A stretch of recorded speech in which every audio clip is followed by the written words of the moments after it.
Pep Guardiola's side at the Wembley Stadium. Ilkay Gundogan opened the score. Hello guys, welcome back to Nature's Football. Subscribe for the latest football news. Comes back to Gundogan. And he's done it again!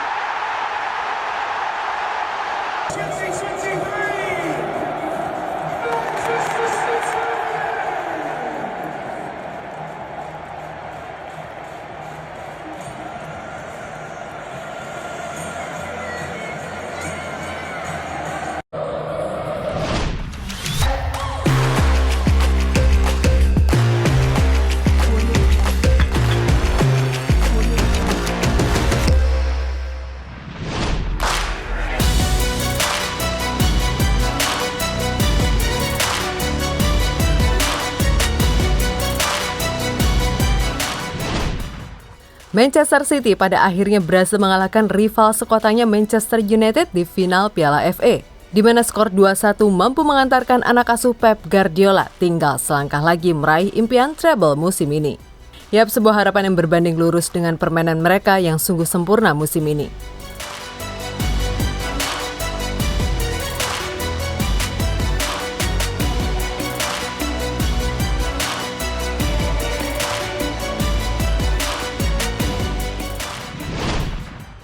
Wembley jadi saksi di mana untuk pertama kalinya derby Manchester tersaji di final Piala FA. Ya, pertemuan Manchester United melawan sang rival sekota tentu sangat ditunggu-tunggu.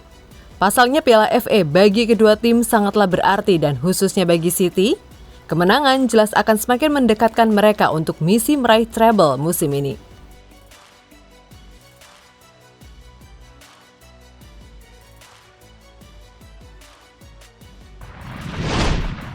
Yap, di laga kali ini kedua tim tentu tampil dengan pemain terbaik yang dimiliki. Di mana Pep seperti biasa dengan pola 3-2-4-1 yang selama ini menjadi momok bagi setiap lawan yang dihadapi. Sedangkan Ten Hag, ia sedikit merubah formasi yang biasanya 4-2-3-1 menjadi 4-1-4-1. Hal ini tentu bertujuan untuk meredam serangan City yang dikomandoi oleh Gundogan dan De Bruyne.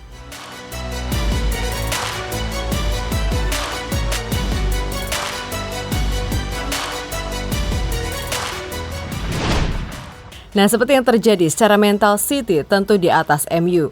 Hal ini dibuktikan dengan gol cepat yang mereka ciptakan di detik ke-13 melalui sepakan voli Ilkay Gundogan. Meskipun begitu, MU sendiri sebenarnya mampu membuat City kesulitan. Bahkan setan merah sempat mencuri gol lewat sepakan penalti Bruno Fernandes.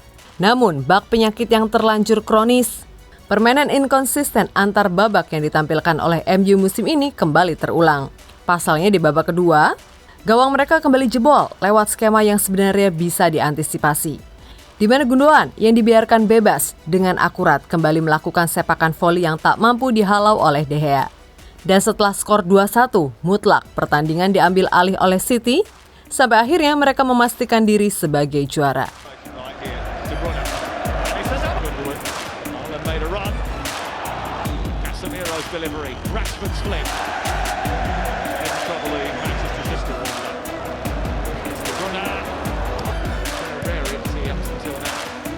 Here is Varane. Still coming to Bruna. Now Rashford. It's Marcus Rashford. Here's Garnacho. It's a big chance. And it's only narrowly wide.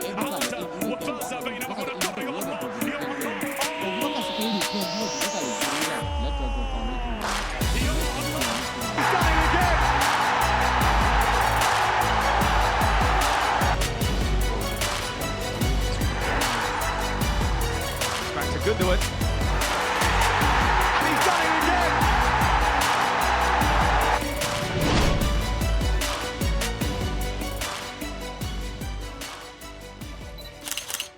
Secara konsep, taktik yang diinginkan oleh Ten Hag sebenarnya sudah berjalan sangat rapi.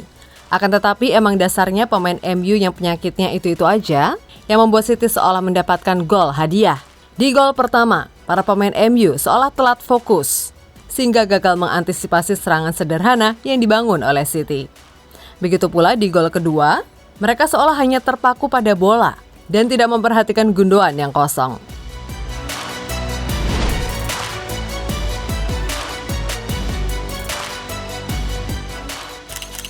Harus diakui kalau 2 gol City di laga ini tidak lepas dari andil seorang David De Gea. Tanpa mengurangi respek kepadanya, namun penampilan De Gea di laga ini semakin membuktikan kalau ia memang sering gagal fokus atau tidak siap secara mental kala bermain di laga besar. Tentu saja ini tak hanya asal bicara. Sebab sudah berulang kali kiper asal Spanyol tersebut melakukan hal serupa sehingga inilah yang menjadi pertimbangan. Mengapa banyak pihak yang ingin MU segera mencari kiper baru guna menjadi pesaing De Gea. It's back to Gundogan.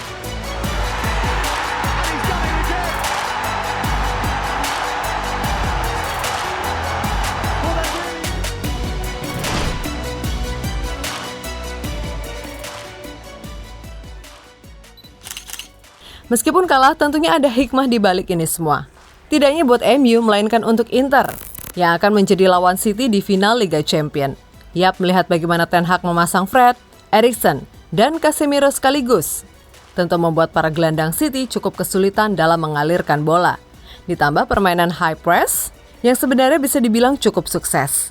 Di mana itu membuat City hanya mendapatkan 1 big chance sepanjang 90 menit. Toh, gol yang terjadi murni dari kesalahan para pemain MU itu sendiri. Sebuah hal yang membuktikan kalau melawan City memang harus berani dan efektif. Dan MU sudah melakukan itu, namun sayangnya mereka tidak efektif ketika mendapatkan peluang emas. Casemiro's delivery, Rashford's flick. In trouble, he manages to wear it up until now. Here is Gareth. Now Rashford. Marcus Rashford. Here's Garnacho. It's a big chance. And it's only narrowly wide.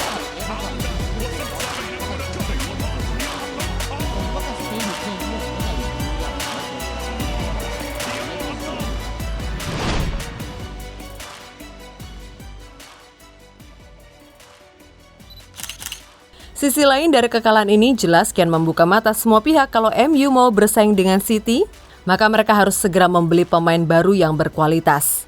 Sebab lihat sendiri kan, bagaimana melasnya Ten Hag dengan bench yang terbilang menyedihkan. Yap, di saat Pep bisa dengan leluasa mengganti pemain dengan kualitas yang hampir setara, sedangkan Ten Hag, ya cukup ngelus dada deh. Intinya Ten Hag ini pelatih top dan tentu ia juga harus didukung oleh manajemen yang memfasilitasi sang menir untuk membeli pemain yang sesuai dengan sistem atau minimal untuk punya kedalaman skuad yang mumpuni. Itu kalau para jajaran juga peka akan hal itu.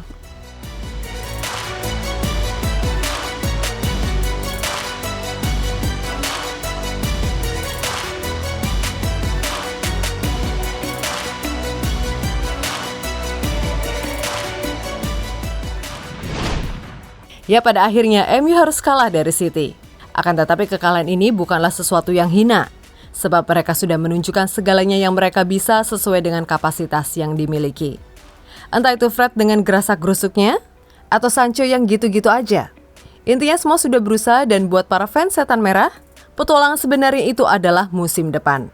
Sebab di musim ini, bisa dikatakan sebagai musim adaptasi bagi Erik ten Hag, dan melihat bagaimana ia membawa MU lolos ke UCL musim depan, lalu juara Carabao Cup plus lolos ke final Piala FA, itu sudah merupakan sebuah pencapaian yang luar biasa. Dan bagi City, musim ini harus diakui kalau mereka sangat layak berada di posisi saat ini. Untuk itu, sekarang atau tak selamanya, impian meraih treble winner itu harus digapai.